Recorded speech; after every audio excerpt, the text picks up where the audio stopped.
Prince of demons, പിശാചുകളുടെ രാജകുമാരൻ. ഈ പേരിൽ അറിയപ്പെടുന്ന ഒരു എന്റിറ്റിയാണ് ലീബേൽ. ഒറിജിനൽ പേര് ഇതല്ല. ലീബേൽ എന്ന പേരിന് തിരിച്ചിട്ടാൽ വരുന്നതാണ് ഒറിജിനൽ പേര്. അപ്പൊ നിങ്ങൾക്ക് മനസ്സിലായിട്ടുണ്ടാവും ഞാൻ പറയുന്ന എന്ത് എന്റിറ്റിയെ കുറിച്ചാണെന്ന്. പക്ഷെ ആ ഒറിജിനൽ പേര് പറയുന്നത് പോലും നമുക്ക് അത്ര നല്ലതല്ല എന്ന് ഒരുപാട് സ്ഥലങ്ങൾ വായിച്ചിട്ടുള്ളതുകൊണ്ട് ആ പൈശാചികമായിട്ടുള്ള ആ എന്റിറ്റിയുടെ പേര് ഞാൻ കറക്റ്റായിട്ട് പറയുന്നില്ല. നിങ്ങൾക്ക് മനസ്സിലായിട്ടുണ്ടാവും. അപ്പം ഈ എന്റിറ്റിയാണ് സത്യം പറഞ്ഞാൽ ഈ സിനിമയുടെ ഏറ്റവും സെൻട്രൽ ക്യാരക്ടർ എന്ന് പറയുന്നത്. പക്ഷെ ഈ സിനിമയിലെ ഈ എന്റിറ്റി 0.5 സെക്കൻഡ്സ് മാത്രമേ വരുന്നുള്ളൂ. എങ്കിൽ പോലും ഈ സിനിമയിലുടനീളം ഈ എന്റിറ്റിയുടെ കൺട്രോളും ഈ എന്റിറ്റിയുടെ പ്രസൻസും നമുക്ക് നല്ല രീതിയിൽ അറിയാൻ പറ്റും. സോ സിനിമയുടെ പേരെന്ന് പറയുന്നത് റെഡി ഓർ നോട്ട് പാർട്ട് 2 ആണ്. അപ്പം ഈ സിനിമയിൽ ലീ ഡോമസ് എന്ന് പറയുന്ന ഒരു ഫാമിലി ഉണ്ട്. അപ്പം ഈ ഫാമിലിയിൽ പുതിയതായിട്ട് ഒരു പെൺകുട്ടി കല്യാണം കഴിഞ്ഞ് വരുമ്പോൾ അവര് എടുക്കുന്ന ഒരു റിച്വൽ ഉണ്ട്. അപ്പൊ എന്താ സംഭവം എന്ന് വെച്ച് കഴിഞ്ഞാൽ കല്യാണത്തിന്റെ അന്ന് രാത്രി കുടുംബക്കാരെല്ലാരും കൂടെ ഒരു ടേബിളിന് ചുറ്റും വട്ടം കൂടി ഇരിക്കും. അതിനുശേഷം അവർ നടുക്കൊരു ബോക്സ് വെക്കും. അപ്പൊ കല്യാണം കഴിഞ്ഞ് വന്ന പെൺകുട്ടി എന്താണ് ചെയ്യേണ്ടതെന്ന് വെച്ച് കഴിഞ്ഞാൽ ഈ ബോക്സിനകത്ത് ഒരു കാർഡ് എടുക്കണം. അപ്പൊ കാർഡിനകത്ത് എന്ത് ഗെയിമാണ് പറയുന്നത് ആ ഗെയിം ഈ പറയുന്ന ലീ ഡോമസ് ഫാമിലിയിലുള്ള ബാക്കി മെമ്പേഴ്സായിട്ട് ഈ പെൺകുട്ടി കളിക്കണം. അപ്പൊ എന്താ സംഭവിക്കുന്നതെന്ന് വെച്ച് കഴിഞ്ഞാൽ അവർ ഈ കാർഡ് എടുക്കുമ്പോഴേക്കും അതിനകത്ത് വരുന്നത് ഹൈഡ് ആൻഡ് സീക്ക് എന്ന് പറയുന്ന ഒരു ഗെയിമാണ്. അപ്പം ഈ ഒരു ഗെയിം കാണുമ്പോഴേക്കും എല്ലാവരുടെ മുഖം ഭയങ്കരമായിട്ട് അങ്ങ് മാറാൻ തുടങ്ങുന്നു. അപ്പൊ എന്തുകൊണ്ടാണ് ഈ കാർഡ് കണ്ടപ്പോഴേക്കും എല്ലാരും പേടിച്ചെന്ന് വെച്ച് കഴിഞ്ഞാൽ ഈ ലാസ്റ്റ് ഡോമസ് ഫാമിലിക്ക് ഒരു ചരിത്രമുണ്ട്. ഈ ലാസ്റ്റ് ഡോമസ് ഫാമിലിയിലുള്ള എല്ലാവരും ഞാൻ നേരത്തെ പറഞ്ഞ ആ പൈശാചിക എന്റിറ്റി മിസ്റ്റർ ലേബേൽ എന്ന് വിളിക്കുന്ന ആ പൈശാചിക എന്റിറ്റി അല്ലെങ്കിൽ ആ പിശാചിന്റെ അടുത്ത് ഇവരുടെ ആത്മാവിനെയൊക്കെ വിറ്റ് കഴിഞ്ഞു. അപ്പൊ ഇവരുടെ ആത്മാവിനെ വിറ്റിട്ട് പകരമായിട്ട് ഇവർ ഇമ്മൻസ് വെൽത്തും പവറും ഒക്കെ ആ പിശാചിന്റെ അടുത്ത് നിന്ന് വാങ്ങിച്ചു. അപ്പൊ അവർ ഭയങ്കര റിച്ച് ആണ്, ഭയങ്കര പവർഫുൾ ആണ് ആ ഫാമിലി എന്ന് പറയുന്നത്. പക്ഷെ ഇതൊക്കെ പിശാച് അവരുടെ ആത്മാവ് എടുത്ത ശേഷം പകരമായിട്ട് അവർക്ക് കൊടുത്തതാണ്. അപ്പോ സ്വാഭാവികമായിട്ടും ഈ പിശാച് അവരുടെ ആത്മാവ് എടുക്കുമ്പോഴേക്കും കുറെ കണ്ടീഷൻസ് ആ പറയുന്ന പൈശാചികമായിട്ടുള്ള എന്റിറ്റി വെച്ചിട്ടുണ്ട്. അതിലൊരു കണ്ടീഷനാണ് ഈ പറഞ്ഞ ഗെയിം എന്ന് പറയുന്നത്. പുതുതായിട്ട് പുറത്തുനിന്ന് ഒരു പെൺകുട്ടി കല്യാണം കഴിഞ്ഞ് വരുന്ന സമയത്ത് ആ പറയുന്ന ഒരു ഗെയിം എല്ലാ ഫാമിലി മെമ്പേഴ്സിന്റെ കൂടെയും കളിക്കണം. അപ്പൊ ഏത് ഗെയിം കിട്ടിയാലും വേറെ ഒരു പ്രശ്നമില്ല. അവർ ജസ്റ്റ് ആ രാത്രി ഇരുന്ന് ഇപ്പം ക്യാരംസോ അല്ലെങ്കിൽ ചെസ്സോ അങ്ങനെ എന്ത് ഗെയിം കിട്ടിയാലും അവരുടെ കൂടെ ഇരുന്ന് ജസ്റ്റ് കളിക്കുക, എന്നിട്ട് അതിനുശേഷം അവരുടെ കാര്യങ്ങൾ നോക്കി പോവുക. ഇത്രയും മാത്രമേ ഉള്ളൂ. പക്ഷെ ഹൈഡ് ആൻഡ് സീക്ക് എന്ന് പറയുന്ന ഗെയിമാണ് കിട്ടുന്നതെങ്കിൽ ആ പെൺകുട്ടിയെ ആ രാത്രി തന്നെ ബലി കൊടുക്കണം. അതും വെറുതെ ബലി കൊടുക്കുക എന്നുള്ളതല്ല, ഹൈഡ് ആൻഡ് സീക്ക് ഗെയിം കളിക്കണം. ഗെയിം കളിച്ച ശേഷം ഈ ഫാമിലി മെമ്പേഴ്സിൽ ആരെങ്കിലും ഒരാള് ഈ പറയുന്ന പെൺകുട്ടിയെ എവിടെയാണ് ഒളിച്ചിരിക്കുന്നത് എന്നുള്ളത് കണ്ടുപിടിച്ച ശേഷം പുലരുന്നതിന് മുന്നേ, അതായത് ആ രാത്രി പുലരുന്നതിന് മുന്നേ തന്നെ ഈ പറയുന്ന പെൺകുട്ടിയെ കൊല്ലണം. ഇനി ഈ പെൺകുട്ടിയെ കൊല്ലാൻ പറ്റുന്നില്ല, അതായത് ഈ രാത്രി പുലരുന്നതിന് മുന്നേ ഈ പെൺകുട്ടിയെ കണ്ടുപിടിക്കാൻ പറ്റുന്നില്ല, രാത്രി പുലർന്ന ശേഷവും പെൺകുട്ടി ജീവനോടെ ഉണ്ടെങ്കിൽ ഈ പറയുന്ന ഫാമിലിയിലുള്ള എല്ലാവരും തൽക്ഷണത്തിൽ തന്നെ മരിച്ചു പോകും. അപ്പോൾ ഇങ്ങനെ ഒരു പ്രശ്നം ഉള്ളതുകൊണ്ട് തന്നെ ഈ ഹൈഡ് ആൻഡ് സീക്ക് എന്ന് പറയുന്ന ഗെയിം വന്നതുകൊണ്ട് അവർക്ക് കാര്യം മനസ്സിലായി, ഇനി ഈ പെൺകുട്ടിയെ കൊല്ലുക എന്നുള്ളതല്ലാണ്ട് ഇവരുടെ മുന്നിൽ മറ്റൊരു ഓപ്ഷൻ ഇല്ല. ആ പെൺകുട്ടിയെ കൊന്നില്ലെങ്കിൽ രാവിലെ ആകുമ്പോൾ ഇവരെല്ലാവരും മരിക്കുന്നുള്ള കാര്യത്തിൽ യാതൊരു സംശയമില്ല. അപ്പൊ ഇവരെല്ലാരും കൂടി ഈ പെൺകുട്ടിയെ ഹൈഡ് ആൻഡ് സീക്ക് കളിക്കാൻ വേണ്ടി എന്നുള്ള രീതിയിൽ പറഞ്ഞുവിടുകയാണ്. അപ്പൊ ആ പെൺകുട്ടിക്ക് ഇതൊന്നും അറിയത്തില്ല. പെൺകുട്ടിയുടെ പേര് ഗ്രേസ് എന്നാണ്. അപ്പൊ ഗ്രേസിന് ഈ പറയുന്ന കാര്യങ്ങളൊന്നും തന്നെ അറിയത്തില്ല. അപ്പൊ ഗ്രേസ് വിചാരിച്ചു ഓക്കെ ഇത് ജസ്റ്റ് ഒരു തമാശ ആയിരിക്കും എന്നുള്ള രീതിയിൽ കളിക്കാൻ വേണ്ടിയിട്ട് അങ്ങ് പോവുകയാണ്. അവളൊരു റൂമിനകത്ത് കയറി ഒളിച്ചിരിക്കുകയാണ്. പക്ഷെ അവൾ റൂമിനകത്ത് കയറി ഒളിച്ചിരിക്കുമ്പോഴേക്കും അവളുടെ ഹസ്ബൻഡായ അലക്സ് വന്നിട്ട് കാര്യങ്ങളൊക്കെ പറയുകയാണ്. അത് മാത്രമല്ല അവിടെ വെച്ചിട്ട് ആ പെൺകുട്ടി ഇതൊന്നും വിശ്വസിക്കുന്നില്ല, ഗ്രേസ് ഇതൊന്നും വിശ്വസിക്കുന്നില്ല. പക്ഷെ അവിടെ വെച്ചിട്ട് ആ കുടുംബത്തിൽ ഒരാൾ തന്നെ ഗ്രേസിനെ കൊല്ലാൻ ശ്രമിക്കുന്ന കാണുമ്പോൾ മനസ്സിലാവുന്നു, ഗ്രേസിന് കാര്യങ്ങൾ മനസ്സിലായി. ഓക്കെ അലക്സ് പറഞ്ഞൊക്കെ ശരിയാണെന്ന് മനസ്സിലായ ശേഷം ഗ്രേസ് അവിടെ നിന്ന് ആദ്യം ഒളിച്ചിരിക്കാൻ നോക്കി, പിന്നെ അവിടെ നിന്ന് രക്ഷപ്പെടാൻ ശ്രമിക്കുകയും ചെയ്യുന്നു. അപ്പോൾ ഗ്രേസ് ഈ പറയുന്ന ലാഡോമാസ് ഫാമിലി മെമ്പേഴ്സിന്റെ അടുത്ത് നിന്ന് രക്ഷപ്പെടാൻ ശ്രമിക്കുന്നതും അല്ലെങ്കിൽ ഏറ്റവും അവസാനം ഈ പറയുന്നത് മാതിരി ഗ്രേസ് അവിടെ നിന്ന് രക്ഷപ്പെടുകയാണ്. ഗ്രേസ് അവിടെ നിന്ന് രക്ഷപ്പെടുന്നതോടെ എന്താണ് ലാഡോമാസ് ഫാമിലി മെമ്പേഴ്സിനെ സംഭവിക്കുന്നത് വെച്ച് കഴിഞ്ഞാൽ അവരെല്ലാം ലിറ്ററലി അവിടെ നിന്ന് എക്സ്പ്ലോഡ് ആവുകയാണ്. അങ്ങനെയാണ് ആ പറയുന്ന നമ്മുടെ ലീബേലിന്റെ ഒരു കഴിച്ച് എന്ന് പറയുന്നത്. അപ്പൊ ലീബേലിന്റെ ശാപം ഇതാണ്. ഈ പറയുന്നത് മാതിരി പുള്ളിക്കാരൻ കുറെ റൂൾസ് എഴുതി വെച്ചിട്ടുണ്ട്. അപ്പൊ ആ റൂൾസ് ആരാണ് പാലിക്കാത്ത അല്ലെങ്കിൽ ആരാണ് ആ റൂൾസ് തെറ്റിക്കുന്നത് അവരെല്ലാവരും സ്പോട്ടിൽ എക്സ്പ്ലോഡ് ചെയ്തങ്ങ് മരിക്കും. അപ്പോൾ അതുപോലെ തന്നെ ഗ്രേസ് ഈ പറയുന്ന മാതിരി രാത്രി ഒരുപാട് കഷ്ടപ്പെടുന്ന, ഒരുപാട് പരിക്കും കാര്യങ്ങളൊക്കെ പറ്റുന്ന ഒരുപാട് പേര് ആ ഫാമിലിയിലുള്ള എല്ലാവരും മാറി മാറി ഗ്രേസിനെ കൊല്ലാൻ ശ്രമിക്കുകയാണ്. പക്ഷെ എങ്ങനെയൊക്കെയോ ഗ്രേസ് അവിടെ നിന്ന് കഷ്ടപ്പെട്ട് രക്ഷപ്പെടുകയാണ്. രക്ഷപ്പെടുമ്പോഴേക്കും എന്താ സംഭവിക്കുന്നതെന്ന് വെച്ച് കഴിഞ്ഞാൽ ഗ്രേസ് വെറുതെ അങ്ങോട്ട് രക്ഷപ്പെടുകയില്ല. ആദ്യം കുറെ പേരെ ഗ്രേസിന് തന്നെ കൊല്ലേണ്ടി വരുന്നു. കാരണം ഗ്രേസിനെ കൊല്ലാൻ വരുമ്പോഴേക്കും അവരുടെ അടുത്ത് നിന്ന് രക്ഷപ്പെടാൻ വേണ്ടിയിട്ട് ഗ്രേസിന് തന്നെ അവരെ കൊല്ലേണ്ടി വരുന്നു. അത് കഴിഞ്ഞ ശേഷം എന്താ സംഭവിക്കുന്നത് വെച്ച് കഴിഞ്ഞാൽ ഗ്രേസ് ആ വീടിന് മൊത്തം തീയിടുകയാണ്. കാരണം മനഃപൂർവ്വം ഇടുന്നതല്ല, ഒന്ന് രണ്ട് സ്ഥലങ്ങളിൽ നിന്ന് രക്ഷപ്പെടാൻ ശ്രമിക്കുമ്പോഴും അല്ലാണ്ട് ഒന്ന് രണ്ട് ആൾക്കാരുടെ അടുത്ത് രക്ഷപ്പെടാൻ വേണ്ടിയിട്ടും പുള്ളിക്കാർക്ക് വേറെ ഓപ്ഷൻ ഇല്ല. ആ പറയുന്ന വീട് മൊത്തം കത്തിച്ചേ പറ്റത്തുള്ളൂ. അങ്ങനെ ഗ്രേസ് ആ വീടൊക്കെ കത്തിച്ച് അവിടെ നിന്ന് ഇറങ്ങി വരുന്നതോടെയാണ് ഇതിന്റെ പാർട്ട് 1 തീരുന്നത്. അപ്പൊ ഞാൻ ഈ സിനിമ സത്യം പറഞ്ഞാൽ തുടക്കം മുതൽ അവസാനം വരെ ശ്വാസം അടക്കി പിടിച്ചിരുന്നാണ് കണ്ടത്. കാരണം എന്താണെന്ന് വെച്ച് കഴിഞ്ഞാൽ ഒരു പെൺകുട്ടി, ആ പെൺകുട്ടിയെ കൊല്ലാൻ വേണ്ടിയിട്ട് അവളെക്കാളും ഭയങ്കര പവർഫുൾ ആയിട്ടുള്ള ആൾക്കാർ വരികയാണ്. അവളൊരു വീട്ടിൽ ട്രാപ്പ് ആയിരിക്കുകയാണ്. അപ്പം അവൾക്ക് അവിടെ നിന്ന് രക്ഷപ്പെടാൻ യാതൊരു വഴിയില്ല. അപ്പൊ സിനിമ തീർന്നപ്പോൾ എങ്ങനെയെങ്കിലും ഒന്നും തീർന്നാൽ മതിയായിരുന്നു. കാരണം അത്രയും ഇന്റൻസ് ആയിട്ടാണ് ഈ സിനിമ എടുത്തു വെച്ചിരിക്കുന്നത്. ഡയറക്ടർ അടിപൊളിയായിട്ട് ഈ സ്ക്രിപ്റ്റിനോട് നല്ല രീതിയിൽ ജസ്റ്റിഫൈ ചെയ്യുന്ന രീതിയിലാണ് ഈ സിനിമ എടുത്തു വെച്ചിരിക്കുന്നത്. അപ്പൊ സിനിമ തീർന്നപ്പോഴേക്കും എനിക്ക് ഭയങ്കര ആശ്വാസമായി. ദൈവം രക്ഷപ്പെട്ടല്ലോ, പെൺകുട്ടി എന്തായാലും രക്ഷപ്പെട്ടല്ലോ എന്നൊക്കെ വിചാരിച്ചിരുന്നപ്പോഴാണ് പാർട്ട് 2 വന്നത്. ആൻഡ് പാർട്ട് 1 എന്ന് പറയുന്നത് ഇവിടെ നിൽക്കുന്ന സാധനമാണെങ്കിൽ പാർട്ട് 2 എന്ന് പറയുന്നത് അങ്ങറ്റത്ത് നിൽക്കുന്ന സംഭവമാണ്. എന്ന് വെച്ചാൽ പാർട്ട് 1 മോശമാണെന്നല്ല, പാർട്ട് 1നെക്കാളും അടിപൊളിയാണ് പാർട്ട് 2 എന്ന് പറയുന്നത്. കാരണം എന്താണെന്ന് വെച്ച് കഴിഞ്ഞാൽ ഞാൻ പറഞ്ഞു പാർട്ട് 1 ഈ പറയുന്ന ലേ ഡൊമാസ് എന്ന് പറയുന്ന ഒറ്റ ഫാമിലിയുടെ കഥയാണ്. പക്ഷെ പാർട്ട് 2 അങ്ങനെ ഒന്നുമല്ല. പാർട്ട് 2 എന്താണെന്ന് വെച്ച് കഴിഞ്ഞാൽ അതിനകത്തൊരു കാര്യം പറയുന്നുണ്ട്. ഒരു കൗൺസിൽ എന്ന് പറയുന്ന സംഭവമുണ്ട്. അതായത് ഈ പറയുന്ന സാധനം അല്ലെങ്കിൽ ഈ പറയുന്ന ഡിമോണിക് എൻറ്റിറ്റിക്ക് അവരുടെ സോൾസിനെ വിറ്റ കുറെ കുടുംബക്കാരുണ്ട്. ഇപ്പം നമ്മൾ ലേ ഡൊമാസ് എന്ന് പറഞ്ഞ ഒരു ഫാമിലിയെ കുറിച്ചാണ് പാർട്ട് 1 പറഞ്ഞത്. ഇതുപോലെ തന്നെ പല പല ഫാമിലീസ് ഉണ്ട്. ഈ പറയുന്ന പല പല ഫാമിലീസും അവരുടെ ആത്മാവിനെ ഈ പറയുന്ന ലീബേൽ എന്ന് പറയുന്ന പൈശാചികമായിട്ടുള്ള എൻറ്റിറ്റിക്ക് വിൽക്കുന്നത് വഴി ഇമ്മൻസ് ആയിട്ടുള്ള വെൽത്തും പവറും ഒക്കെ കൈയടക്കി വെച്ചിരിക്കുകയാണ്. അപ്പം ഈ പറയുന്ന ഫാമിലീസ് എല്ലാവരും കൂടെ വരുന്ന ഒരു സെറ്റപ്പാണ് ഈ കൗൺസിൽ എന്ന് പറയുന്നത്. ആൻഡ് ഈ കൗൺസിലിന് ഒരു ഹൈ സീറ്റ് ഉണ്ട്. അപ്പം ഈ ഹൈ സീറ്റ് എന്ന് പറയുന്നതാണ് ആക്ച്വലി ഈ കൗൺസിലിനെ കൺട്രോൾ ചെയ്യുന്നത്. അപ്പം ലിറ്ററലി ഈ പറയുന്ന മാതിരി ഹൈ സീറ്റിൽ ഇരിക്കുന്ന ആൾ ആരാണ്, അയാൾക്ക് ഈ പറയുന്ന മാതിരി വേൾഡ് മുഴുവൻ കൺട്രോൾ ചെയ്യാനുള്ള പവർ ഉണ്ട്. ആൻഡ് ഇത് കാണിക്കാൻ വേണ്ടിയിട്ട് അവരൊരു സീൻ ഈ സിനിമയിൽ കാണിക്കുന്നുണ്ട്. അതായത് ഈ ഹൈ സീറ്റിലിരിക്കുന്ന ആള് ഒരു കട്ടിൽ കിടക്കണം. അയാൾ അത്യാവശ്യം പ്രായമുള്ള ഒരു മനുഷ്യനാണ്. അയാൾ ഒരു കട്ടിൽ കിടക്കണം. അപ്പൊ അയാൾ ആ കട്ടിൽ കിടന്നുകൊണ്ട് ഒരു ന്യൂസ് കാണാണ്. ആ ന്യൂസിൽ നമ്മുടെ US ഇറാൻ വാർ പോലത്തെ ഒരു വാറാണ് കാണിക്കുന്നത്. അപ്പം ഈ വാർ കാണിക്കുന്ന സമയത്ത് പുള്ളി ഫോൺ എടുത്ത ശേഷം പറയാണ് അപ്രൂവ് സീസ് ഫയർ എന്ന് പറയാണ്. അതായത് ഈ വാർ നടന്നുകൊണ്ടിരിക്കുന്ന സമയത്ത് തന്നെ ജസ്റ്റ് അയാൾ അപ്രൂവ് സീസ് ഫയർ എന്ന് ഒരു കോൾ എടുത്ത ശേഷം വിളിച്ച് പറയാണ്. ഒരു 10 സെക്കൻഡിനകത്ത് ആ ചാനലിൽ ഒരു ന്യൂസ് വരാണ് സീസ് ഫയർ അപ്രൂവ്ഡ് എന്ന് പറഞ്ഞു. അതായത് അത്രയും പവർഫുൾ ആയിട്ടുള്ള ആൾ. US ഇറാൻ പോലുള്ള ഒരു US ഇറാൻ വാർ അല്ല കാണിക്കുന്നത്. പക്ഷെ നമുക്ക് ആ ഒരു സീൻ കാണുമ്പോൾ നമുക്കത് അങ്ങനെ തോന്നത്തുള്ളൂ. അവരും ഈ പറയുന്ന ഡയറക്റ്റ് ആയിട്ട് ഈ പറയുന്ന ഒരു കാര്യത്തിലോട്ട് പോയിട്ടില്ല, പക്ഷെ ഇൻഡയറക്റ്റ്ലി അതാ കാണിക്കുന്നത്. അപ്പം ആ പറയുന്ന അത്രയും പവർഫുൾ ആയിട്ടുള്ള ഒരു വാർ പോലും എപ്പോൾ തുടങ്ങണം, എപ്പോൾ നിർത്തണം, അങ്ങനത്തെ കാര്യങ്ങൾ പോലും കൺട്രോൾ ചെയ്യുന്ന ഒരു ഭയങ്കര പവർഫുൾ ആയിട്ടുള്ള ഒരു പൊസിഷനിലാണ് ഈ പറയുന്ന ആ ഒരു ഹൈ സീറ്റ് ഇരിക്കുന്നത്. അപ്പം ആ ഒരു ഇത്രയും പവർഫുൾ ആയിട്ടുള്ള ഒരു ഹൈ സീറ്റിനെ കൺട്രോൾ ചെയ്യാൻ വേണ്ടിയിട്ട് അവർക്ക് എല്ലാവർക്കും ഒരു വഴി വീണ് കിട്ടുകയാണ്. അപ്പം അതാണ് ഈ സിനിമയുടെ പ്രധാനപ്പെട്ട ഒരു കോൺസെപ്റ്റ് എന്ന് പറയുന്നത്.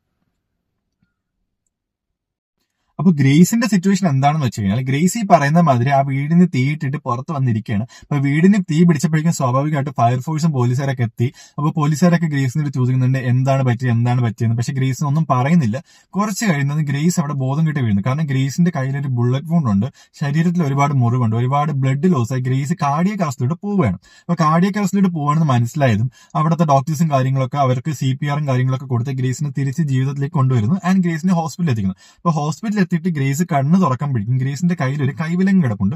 ഫ്രണ്ടിൽ ഒരു ഡിറ്റക്റ്റീവ് നിൽപ്പുണ്ട്. അപ്പൊ ഡിറ്റക്റ്റീവ് കാര്യങ്ങളൊക്കെ പറയുന്നുണ്ട്. അതായത് ഗ്രേസിന്റെ ബോഡിയിലുള്ള ആ ഡ്രസ്സിൽ, ഗ്രേസ് ഇട്ടിരുന്ന ആ ഡ്രസ്സിലുള്ള ബ്ലഡ് എന്ന് പറയുന്നത് ആ ലാസ്റ്റ് ഡോമസ് ഫാമിലിയിലുള്ള മെമ്പേഴ്സിന്റെ ഡ്രസ്സാണ്. ഗ്രേസിന്റെ അല്ലെങ്കിൽ മെമ്പേഴ്സിന്റെ ബ്ലഡ് കൂടുതലും ഈ പറയുന്ന ഗ്രേസിന്റെ ഡ്രസ്സിലുണ്ട്. അപ്പോഴേക്കും ഈ പറയുന്ന മാതിരി ഡിറ്റക്റ്റീവ്സ് എന്താ വിചാരിക്കുന്നത് വെച്ച് കഴിഞ്ഞാൽ ഈ ലാസ്റ്റ് ഡോമസ് ഫാമിലിയിലുള്ള എല്ലാവരും മരിച്ചു കഴിഞ്ഞ് അവരെല്ലാരും കൊന്നത് ഗ്രേസ് ആണ് എന്നുള്ള രീതിയിൽ ഡിറ്റക്റ്റീവും കാര്യങ്ങളൊക്കെ തീരുമാനിച്ചു കഴിഞ്ഞു. അപ്പൊ ആ സമയത്ത് ഗ്രേസിന്റെ അനിയത്തി ഫെയ്ത്ത് എന്ന് പറയുന്ന ഗ്രേസിന്റെ അനിയത്തി അവിടെ വരുന്നുണ്ട്. അപ്പം ഫെയ്ത്ത് എന്താ ചെയ്യുന്നത് വെച്ച് കഴിഞ്ഞാൽ ഈ ഗ്രേസിന്റെ അനിയത്തിയും തമ്മിൽ നല്ലൊരു ബന്ധത്തിലല്ല. അപ്പൊ അവര് വർഷങ്ങളായിട്ട് സംസാരിക്കാറൊന്നുമില്ല. പക്ഷെ ഈ പറയുന്ന ഒരു ഗ്രേസിന്റെ എമർജൻസി കോൺടാക്ട് എന്ന് പറയുന്ന ഗ്രേസിന്റെ അനിയത്തിയാണ്. അപ്പൊ ഗ്രേസിന് ഇങ്ങനെ ഒരു അപകടം പറ്റുമ്പോഴേക്കും ഹോസ്പിറ്റലുകാർ വിളിച്ച് അറിയിക്കുന്നത് ഫെയ്ത്തിനാണ്. അപ്പൊ ഫെയ്ത്ത് വരുന്നു. ഫെയ്ത്ത് വന്ന ശേഷം കാര്യങ്ങളൊക്കെ ചോദിക്കുന്നു. അപ്പൊ ഫെയ്ത്തിന്റെ അടുത്ത് ഗ്രേസ് ഇങ്ങനെ പറയുന്നുണ്ട്, ഇങ്ങനെ ഈ പറയുന്ന മാതിരി ഒരു സാത്താനിക് കൾട്ടാണ് അവര്. അപ്പൊ അവരിൽ നിന്ന് രക്ഷപ്പെടാൻ വേണ്ടിയിട്ടാണ് ഇവരൊക്കെ കൊന്നതെന്നൊക്കെ പറഞ്ഞുകൊണ്ടിരിക്കുന്നതിന്റെ ഇടയിൽ ഞാൻ നേരത്തെ പറഞ്ഞ മാതിരി ഈ കൗൺസിലിലെ ഒരു മെമ്പർ അവിടെ എത്തുകയാണ്. അപ്പം ഈ കൗൺസിലിലെ മെമ്പറിന്റെ ആവശ്യം എന്താണെന്ന് വെച്ച് കഴിഞ്ഞാൽ ഗ്രേസിനെ കൊല്ലണം. അപ്പം ഗ്രേസിനെ കൊന്നു കഴിഞ്ഞാൽ പറഞ്ഞ ഗ്രേസിനെ കൊല്ലുന്ന ആർക്ക് വേണം ഈ പറയുന്ന ഹൈ സീറ്റ് കിട്ടും. അപ്പൊ സ്വാഭാവികമായിട്ട് ഈ കൗൺസിൽ മെമ്പേഴ്സ് എല്ലാവരും ഗ്രേസിനെ കൊല്ലാൻ വരികയാണ്. അതിൽ ഒരാൾ പെട്ടെന്ന് തന്നെ എത്തുകയാണ്. അപ്പൊ അയാൾ വന്നിട്ട് ആദ്യം ഈ ഡിറ്റക്റ്റീവിനെ കൊല്ലുന്നു. അത് കഴിഞ്ഞ ശേഷം ഗ്രേസിനെ കൊല്ലാൻ വരുന്നു. അപ്പൊ ഗ്രേസിനെ കൊല്ലാൻ വരുമ്പോൾ എന്താ സംഭവിക്കുന്നത് വെച്ച് കഴിഞ്ഞാൽ ഗ്രേസ് അവിടെ നിന്ന് രക്ഷപ്പെടാനൊക്കെ ശ്രമിക്കുന്നുണ്ട്. പക്ഷെ ലാസ്റ്റ് അയാളുടെ മുന്നിൽ തന്നെ ഗ്രേസ് പോയി ചാടുകയാണ്. ഗ്രേസിനെ കൊല്ലാൻ വേണ്ടിയിട്ട് അയാൾ അടുത്തെത്തുന്നതും അയാൾ അവിടെ വെച്ച് സ്പോട്ടിൽ പൊട്ടിത്തെറിച്ച് അയാൾ മരിക്കുകയാണ്. അതെന്താന്ന് വെച്ച് കഴിഞ്ഞാൽ ഞാൻ നേരത്തെ പറഞ്ഞ ഈ പറയുന്ന മാതിരി ലീബലിന് കുറെ നിയമങ്ങളുണ്ട്. അപ്പം അതിനകത്തുള്ള ഏറ്റവും പ്രധാനപ്പെട്ട നിയമമാണ് ഇങ്ങനെ ഒരു പെൺകുട്ടി രക്ഷപ്പെടുകയാണെങ്കിലും അല്ലെങ്കിൽ ആ പെൺകുട്ടി വരുന്ന സമയത്തും ആ പറയുന്ന ഹൈഡ് ആൻഡ് സീക്ക് എന്ന് പറഞ്ഞ ഗെയിം കളിച്ച് മാത്രമേ ആ പെൺകുട്ടി കൊല്ലാൻ പറ്റൂ. അതിന് മുന്നേ ആരെങ്കിലും കൊല്ലാൻ ശ്രമിച്ചു കഴിഞ്ഞാൽ അയാളും മരിക്കും. അപ്പൊ അയാൾ അവിടെ നിന്ന് മരിക്കുന്നു. അപ്പൊ അയാൾ മരിച്ച ശേഷം ഗ്രേസ് അവിടെ നിന്ന് രക്ഷപ്പെടാൻ ശ്രമിക്കുന്നതിന്റെ ഇടയിൽ ഈ ലേബിൾസിന്റെ റൂൾസ് ബുക്സും കാര്യങ്ങളൊക്കെ നോക്കുന്നത്, അതായത് ലേബിളിന്റെ നിയമങ്ങൾ നോക്കുന്ന ഒരു മനുഷ്യനുണ്ട്, ഒരാളുണ്ട്. അപ്പം അയാൾ ആ ഹോസ്പിറ്റലിൽ എത്തുന്നു. അയാൾ ഹോസ്പിറ്റലിൽ എത്തിയ ശേഷം ഗ്രേസിനെയും ഗ്രേസിന്റെ അനിയത്തെയും ഒരു സ്മോക്ക് ബോംബും കുറച്ച് കെമിക്കൽസും യൂസ് ചെയ്ത് അവരവിടെ ഗ്രേസിന്റെ അനിയത്തെയും അൺകോൺഷ്യസ് ആക്കുന്നു. അവരെ ബോധം കെടുത്തിയ ശേഷം അവരെ അവിടെ നിന്ന് കൊണ്ടുപോകണം. അവിടെ നിന്ന് കൊണ്ടുപോയിട്ട് എവിടെയാണ് കൊണ്ടുവന്ന് വെച്ച് കഴിഞ്ഞാൽ ഈ കൗൺസിൽ മെമ്പേഴ്സിന്റെ അടുത്ത് കൊണ്ടുപോയ ശേഷം അവിടെ വെച്ച് വീണ്ടും ഹൈഡ് ആൻഡ് സീക്ക് ഗെയിം കളിക്കാൻ വേണ്ടിയിട്ട് ഗ്രേസിനെ അവരവിടെ ഇങ്ങോട്ട് കൊണ്ടുപോവുകയാണ്.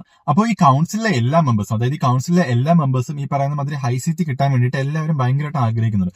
അപ്പൊ സ്വാഭാവികമായിട്ടും ഇങ്ങനെ ഒരു ചാൻസ് ഉള്ളതുകൊണ്ട് തന്നെ കൗൺസിലിലെ എല്ലാ മെമ്പേഴ്സും, അതായത് വേൾഡിലെ ഏറ്റവും പവർഫുൾ ആയിട്ടുള്ള ഫാമിലീസിലുള്ള എല്ലാ മെമ്പേഴ്സും ഒരു വലിയ എസ്റ്റേറ്റിലെത്തി. അപ്പം ആ എല്ലാ മെമ്പേഴ്സിന്റെയും ഒരു റെപ്രസെന്റേറ്റീവ്, അതായത് എല്ലാ ഫാമിലിയുടെയും ഒരു റെപ്രസെന്റേറ്റീവ് ആണ് ഈ ഗെയിം കളിക്കാൻ പോകുന്നത്. ആൻഡ് ഗെയിം എന്ന് പറയുന്നത് വളരെ സിമ്പിൾ ആണ്.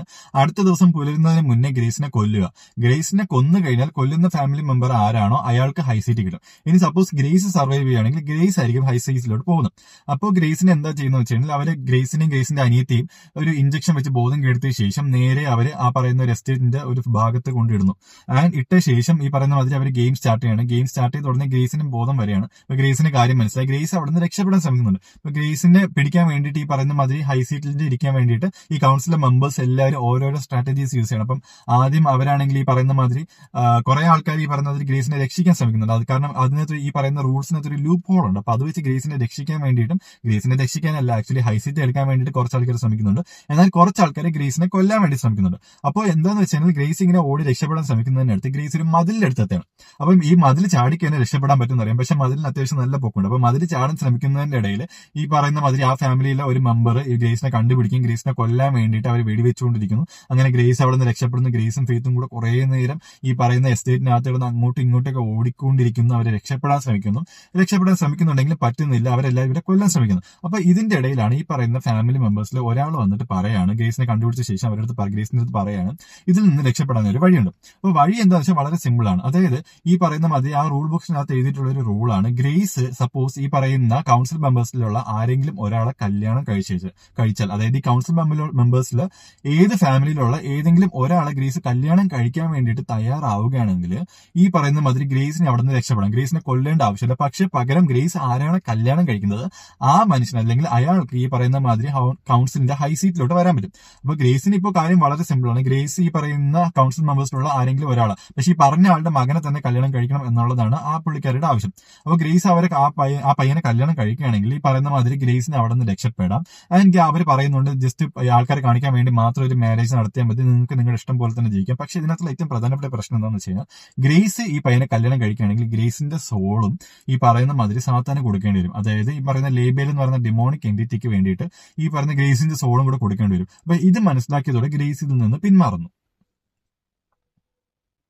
അതിനുശേഷം നടക്കുന്ന എന്താണെന്ന് വെച്ച് കഴിഞ്ഞാൽ ഈ കൗൺസിലെ എല്ലാ മെമ്പേഴ്സും ഗ്രേസിനെയും ഫെയ്ത്തിനെയും കൊല്ലാൻ ശ്രമിക്കണം. അപ്പൊ ഫെയ്ത്ത് എന്ന് പറയുന്നത് ജസ്റ്റ് ഗ്രേസിന്റെ അടുത്ത് ഒരു വെയിറ്റ് ആയിട്ട് ആഡ് ചെയ്താണ്. ഫെയ്ത്തിനെ ആർക്കും കൊല്ലണമെന്നില്ല. പക്ഷെ ഫെയ്ത്തും കൂടെ ഉണ്ടെങ്കിൽ ഗ്രേസിന് അത്ര പെട്ടെന്ന് രക്ഷപ്പെടാൻ പറ്റത്തില്ല. അപ്പോൾ അങ്ങനെ ഗ്രേസിനെ കൊല്ലാൻ വേണ്ടിയിട്ട് ഇവരെല്ലാവരും ശ്രമിച്ചുകൊണ്ടിരിക്കണം. അപ്പോൾ ശ്രമിച്ചുകൊണ്ടിരിക്കുന്നതിന്റെ ഇടയിൽ തന്നെ ഞാൻ നേരത്തെ പറഞ്ഞ മാതിരി ഈ പറഞ്ഞ അതിനകത്തുള്ള ഒരു പെൺകുട്ടി വന്നിട്ട് ഇങ്ങനെ പറയാണ്, എന്റെ മകനെ കല്യാണം കഴിച്ചാൽ മതി, എങ്കിൽ നിങ്ങൾക്ക് ഇവിടെ നിന്ന് രക്ഷപ്പെടാൻ പറ്റും എന്ന് പറയാണ്. പക്ഷെ അൺഫോർച്ചുനേറ്റ്ലി എന്താ സംഭവിക്കുന്നതെന്ന് വെച്ച് കഴിഞ്ഞാൽ ഈ പറയുന്ന പെൺകുട്ടി ഇങ്ങനെ സംസാരിച്ചുകൊണ്ടിരിക്കുന്നതിന്റെ ഇടയിൽ തന്നെ ഈ കൗൺസിലിലെ മറ്റൊരു മെമ്പർ ഗ്രേസിനെ കൊല്ലാൻ വരുന്നു. പക്ഷെ ഗ്രേസിനെ എന്താ ചെയ്യുന്നത് വെച്ചാൽ ഗ്രേസ് ഈ പറയുന്ന മാതിരി ഈ പെൺകുട്ടിയുടെ കൈകൊണ്ട് തന്നെ ആ പറയുന്ന കൗൺസിൽ മെമ്പറിലെ ആ ആളിനെ കൊല്ലുന്നു. അപ്പം ഈ പറയുന്ന ലീഡ് ബെയിൽ എന്ന് പറയുന്ന ആളുടെ റൂൾ ബുക്കിലുള്ള മറ്റൊരു റൂളാണ്, കൗൺസിൽ മെമ്പേഴ്സ് തമ്മിൽ അങ്ങോട്ടും ഇങ്ങോട്ടും കൊല്ലുകയാണെങ്കിലും ഈ പറയുന്ന മാതിരി അവര് മരിക്കും എന്നുള്ള രീതിയിൽ ഒരു റൂൾ എഴുതി വെച്ചിട്ടുണ്ട്. അപ്പം എന്താ സംഭവിക്കുന്നത് വെച്ചാൽ ഈ പെൺകുട്ടി കൗൺസിൽ മെമ്പറിനെ കൊല്ലുന്നത് വഴി ആ പെൺകുട്ടി അവിടെ അങ്ങ് മരിച്ചു വീണു. അപ്പം ആ പറയുന്ന മാതിരി ഈ കല്യാണം കഴിച്ച് അവിടെ നിന്ന് രക്ഷപ്പെടാൻ എന്നുള്ള ആ ഒരു പ്രൊപ്പോസിഷൻ തന്നെ അവിടെ നിന്ന് അങ്ങ് പോവുകയാണ്. അപ്പൊ അവർക്ക് ഇനി അവിടെ നിന്ന് രക്ഷപ്പെടാൻ ഒരൊറ്റ വഴിയുള്ള ഡോൺ വരെ, അതായത് പിറ്റേ ദിവസം രാവിലെ വരെ അവർക്ക് സർവൈവ് ചെയ്താൽ മാത്രമേ അവർക്ക് അവിടെ നിന്ന് രക്ഷപ്പെടാൻ പറ്റുള്ളൂ. അപ്പൊ ഈ പറഞ്ഞ മാതിരി തന്നെ ഇപ്പം ഗ്രേസിനെ ബാക്കിയുള്ള ആൾക്കാർ ഇപ്പൊ അവിടെ നിന്ന് കൊല്ലാൻ ശ്രമിച്ചുകൊണ്ടിരിക്കുകയാണ്. അപ്പൊ വേറൊരു പ്രശ്നമുള്ള എന്താണെന്ന് വെച്ചാൽ ഞാൻ നേരത്തെ പറഞ്ഞു, ഓരോ ഫാമിലിയിലും ഈ കൗൺസിൽ മെമ്പേഴ്സിലെ ഓരോ ഫാമിലിയിലും ഓരോ റെപ്രസെന്റേറ്റീവ് ആണ് ഗ്രേസിനെ കൊല്ലാൻ ശ്രമിക്കുന്നത്. അപ്പം ഒരു റെപ്രസെന്റേറ്റീവ്, അതായത് ഒരാൾ മരിച്ചു കഴിഞ്ഞാൽ ഗ്രേസിനെ കൊല്ലാൻ ശ്രമിക്കുന്ന ഒരാളെ ഗ്രേസ് അങ്ങോട്ട് കൊന്നു കഴിഞ്ഞാൽ ആ ഫാമിലിയിലെ അടുത്ത റെപ്രസെന്റേറ്റീവ് ആരാണോ അയാളാണ് ഇനി ഗ്രേസിനെ കൊല്ലേണ്ടത്. അപ്പൊ അങ്ങനെ വരുമ്പോഴേക്കും ഈ പറയുന്ന മാതിരി ഒരാൾ മരിച്ചു കഴിഞ്ഞാലും ഗ്രേസിന്റെ ഹണ്ട് ചെയ്യുന്ന ആൾക്കാരുടെ എണ്ണം കുറയുന്നില്ല. ആ ഫാമിലിയിൽ തന്നെ ഉള്ള മറ്റൊരാൾ വീണ്ടും ഗ്രേസിനെ ഹണ്ട് ചെയ്യാൻ വരികയാണ്. അപ്പൊ ഗ്രേസ് അവിടെ നിന്ന് രക്ഷപ്പെടാൻ ശ്രമിക്കുന്നു. ഇവരെല്ലാരും ഗ്രേസിനെ കൊല്ലാൻ ശ്രമിക്കുന്നു. ആൻഡ് ഈ പറയുന്ന മാതിരി ഗ്രേസ് അവിടെ നിന്ന് ഈ പറയുന്ന ആൾക്കാരെല്ലാം ഒന്നുകിൽ അവരെല്ലാരും കൊല്ലണം, അല്ലെങ്കിൽ അവരിൽ നിന്നും രക്ഷപ്പെട്ട് അടുത്ത ദിവസം രാവിലെ വരെ സർവൈവ് ചെയ്യണം. ഇത് മാത്രമാണ് ഗ്രേസിന്റെ മുന്നിലുള്ള ഒരു വഴി എന്ന് പറയുന്നത്. എന്നാൽ ഞാൻ നേരത്തെ പറഞ്ഞു, കഴിഞ്ഞ തവണത്തെ പോലെ അത്ര എളുപ്പമായിട്ട് ഗ്രേസിന് ഇവിടെ നിന്ന് രക്ഷപ്പെടാൻ പറ്റില്ല. കാരണം ഗ്രേസിന് ഇത്തവണ 2 പ്രശ്നമുണ്ട്. ഒന്ന്, ഫെയ്ത്ത് എന്ന് പറയുന്ന ഗ്രേസിന്റെ അനിയത്തി കൂടെ ഉള്ളതുകൊണ്ട് തന്നെ ഗ്രേസിന് എപ്പോഴും ഒരു പ്രശ്നമുണ്ട്. ഗ്രേസിന് ഫെയ്ത്ത് എന്ന് പറയുന്ന എപ്പോഴും ഒരു എക്സ്ട്രാ വെയിറ്റ് ആണ്. ഗ്രേസ് രക്ഷപ്പെടാൻ ശ്രമിക്കുന്ന സമയത്തൊക്കെ ഫെയ്ത്ത് എപ്പോഴും അതിന്റെ ഇടയിൽ ഒരു പ്രശ്നമായിട്ട് വരുന്നുണ്ട്. പ്രശ്നം ഇൻ ദ സെൻസ് ഫെയ്ത്തിനെയും കൂടെ രക്ഷപ്പെടുത്തിയാൽ മാത്രമേ ഗ്രേസിന് രക്ഷപ്പെടാൻ പറ്റുള്ളൂ. അത് മാത്രമല്ല, ഇത്തവണ വന്നിരിക്കുന്നത് ഒരൊറ്റ ഫാമിലി അല്ല, ഈ പറയുന്ന കൗൺസിലിലെ എല്ലാ ഫാമിലി മെമ്പേഴ്സും ഉണ്ട്. ആൻഡ് അവരെല്ലാവരും ഭയങ്കര പവർഫുൾ ആണ്. അപ്പൊ ഗ്രേസും ഫെയ്ത്തും അവിടെ നിന്ന് രക്ഷപ്പെടാൻ വേണ്ടി ശ്രമിച്ചുകൊണ്ടിരിക്കുകയാണ്. ആൻഡ് ലാസ്റ്റ് നടക്കുന്ന ട്വിസ്റ്റ്, ലാസ്റ്റ് അവർ ഈ പറയുന്ന മാതിരി ഈ ഗ്രേസിനാണെങ്കിൽ അതിനകത്ത്, അതായത് ആ പറയുന്ന കാസിലിനകത്ത് വെച്ച് തന്നെ ഈ ഫാമിലി മെമ്പേഴ്സ് എല്ലാവരും പിടികൂടുന്നു. ഫെയ്ത്തിനെ പിടികൂടിയ ശേഷം ഫെയ്ത്തിനെ ഉപയോഗിച്ച് ഗ്രേസിനെ അവർ കൊണ്ടുവരികയാണ്. ഗ്രേസ് ലാസ്റ്റ് രക്ഷപ്പെടുന്ന ഒരു സിറ്റുവേഷൻ വരെയൊക്കെ എത്തും. പക്ഷെ ഗ്രേസ് അവിടെ എത്തുമെങ്കിൽ പോലും ഫെയ്ത്തിനെ അവർ പിടികൂടുന്നത് വഴി ഫെയ്ത്തിനെ ഉപയോഗിച്ച് അവർ ഗ്രേസിനെ തിരിച്ചകത്ത് കൊണ്ടുവരും. ഗ്രേസിനെ കൊണ്ടുവന്ന ശേഷം ഗ്രേസിനെ കൊല്ലാൻ വേണ്ടിയിട്ട് അവരെല്ലാവരും ഫ്രണ്ടിലെത്തും. അപ്പോഴേക്കും ഗ്രേസ് ഒരു പരിപാടി ചെയ്ത് അവിടെ നിന്ന് ആക്ച്വലി രക്ഷപ്പെടുമോ ഇല്ലേ എന്നുള്ളതൊക്കെ നിങ്ങൾ സിനിമ കണ്ട ശേഷം മനസ്സിലാക്കിയാൽ മതി. അപ്പൊ സിനിമയുടെ ഒരു ഐഡിയ എന്ന് പറഞ്ഞാൽ ഇത്രേ ഉള്ളൂ. അപ്പൊ നിങ്ങൾ ഇത്രയും മാത്രം അറിയാൻ മതി. കാരണം ഞാൻ ബാക്കിയും കൂടെ പറഞ്ഞു കഴിഞ്ഞാൽ നിങ്ങൾക്ക് സിനിമ കാണാൻ തോന്നത്തില്ല. Cinema Amazon പ്രൈമിനകത്തുണ്ട്. സോ നിങ്ങൾ പോയി സിനിമ കണ്ടു നോക്കുക. ഈ വർഷത്തെ ഏറ്റവും അടിപൊളി ആക്ഷൻ ആൻഡ് ത്രില്ലർ സിനിമയാണ്. അതിൽ യാതൊരു മാറ്റമില്ല. നിങ്ങൾ കണ്ടു കഴിഞ്ഞാൽ നിങ്ങൾക്ക് തുടക്കം മുതൽ അവസാനം വരെ നിങ്ങൾ കാണുന്നിടത്ത് നിന്ന് എണീറ്റ് പോകാൻ പോലും പറ്റത്തില്ല. കാരണം അത്ര അടിപൊളി സിനിമയാണ്. സോ ഇത്ര ഞാൻ പറയത്തുള്ളൂ. കാരണം ഇതിന്റെ അപ്പുറത്ത് ഞാൻ പറഞ്ഞു കഴിഞ്ഞാൽ നിങ്ങൾക്ക് സിനിമ കാണാനുള്ള ഒരു ഇൻട്രസ്റ്റ് അങ്ങ് പോകും. സോ ഈ ഒരു പോയിന്റിൽ എത്തിയ ശേഷം ഇനി എങ്ങനെയാണ് ഗ്രേസ് രക്ഷപ്പെടുമോ, അല്ലെങ്കിൽ രക്ഷപ്പെടുമെങ്കിൽ എങ്ങനെ രക്ഷപ്പെടുമോ ഇല്ലയോ, ഗ്രേസ് അവിടെ മരിക്കുമോ, ഫെയ്ത്ത് മരിക്കുമോ, ആരൊക്കെ ജീവിക്കും, ആരൊക്കെ രക്ഷപ്പെടും, ആരൊക്കെ മരിച്ചു വീഴും, ഇതൊക്കെ നിങ്ങൾക്ക് അറിയണമെങ്കിൽ നിങ്ങൾ തീർച്ചയായിട്ടും ആമസോൺ പ്രൈമിൽ പോയി തന്നെ സിനിമ കാണണം. ബാക്കിയൊന്നും ഞാൻ പറഞ്ഞു തരത്തില്ല. സോ സിനിമ ഇഷ്ടപ്പെടുകയാണെങ്കിൽ നിങ്ങൾ ഇവിടെ നിന്ന് കമന്റ് ചെയ്യുക. വീഡിയോ ഇഷ്ടപ്പെട്ടെങ്കിൽ ലൈക്ക് ചെയ്യുക, ഷെയർ ചെയ്യുക, കമന്റ് ചെയ്യുക, സബ്സ്ക്രൈബ് ചെയ്യുക. അപ്പൊ ഇന്നത്തേക്ക് അത്രയേ ഉള്ളൂ. Signing off, Ajith.